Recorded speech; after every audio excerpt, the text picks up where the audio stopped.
অ্যাপেলের নতুন চমক আইফোন 16e আগের তুলনায় কম দামে ফ্ল্যাগশিপ ফোনের বেশ কিছু সুবিধা এনে দিয়েছে প্রতিষ্ঠানটি। $599 এই মডেলটি সরাসরি টেক্কা দিচ্ছে স্যামসাং ও গুগলের বাজেট স্মার্টফোনগুলোর সঙ্গে। আইফোন 16e-তে থাকছে অ্যাপেলের তৈরি প্রথম in house cellular modem C1 chip, যা প্রতিষ্ঠানটির সরাসরি কোয়ালকমের উপর নির্ভরশীলতা কমাবে। এছাড়া ব্যবহার করা হয়েছে অত্যাধুনিক A18 চিপ, যা আগের A13 বায়োনিক চিপের চেয়ে কয়েক গুণ বেশি শক্তিশালী। সেই সঙ্গে থাকছে অ্যাপল ইন্টেলিজেন্সের সুবিধা, যা আগে শুধু প্রিমিয়াম আইফোন মডেলেই দেখা যেত।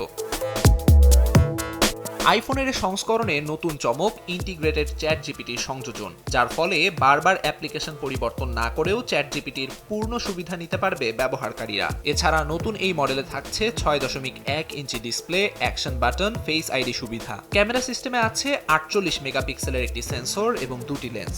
সেই সঙ্গে 12 মেগাপিক্সেলের একটি ফ্রন্ট ক্যামেরাও পাবেন সেলফি প্রিয় ব্যবহারকারীরা। তবে এতে নেই ওয়াইড অ্যাঙ্গেল লেন্স এবং ক্যামেরা কন্ট্রোল বাটন, যা প্রিমিয়াম মডেলগুলোতে দেখা যায়।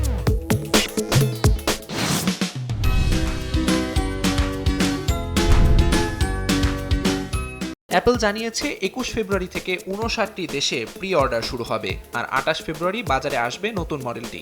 128 জিবি, 256 জিবি ও 512 জিবি তিনটি ভ্যারিয়েন্টে পাওয়া যাবে আইফোন 16e। তবে প্রাথমিকভাবে শুধু কালো ও সাদা দুটি রঙের মডেল পাওয়া যাবে। বিশ্লেষকরা বলছেন, চীনের বাজারে অ্যাপলের অবস্থান মজবুত করতেই নতুন বাজেট মডেলটি বাজারে এনেছে প্রতিষ্ঠানটি।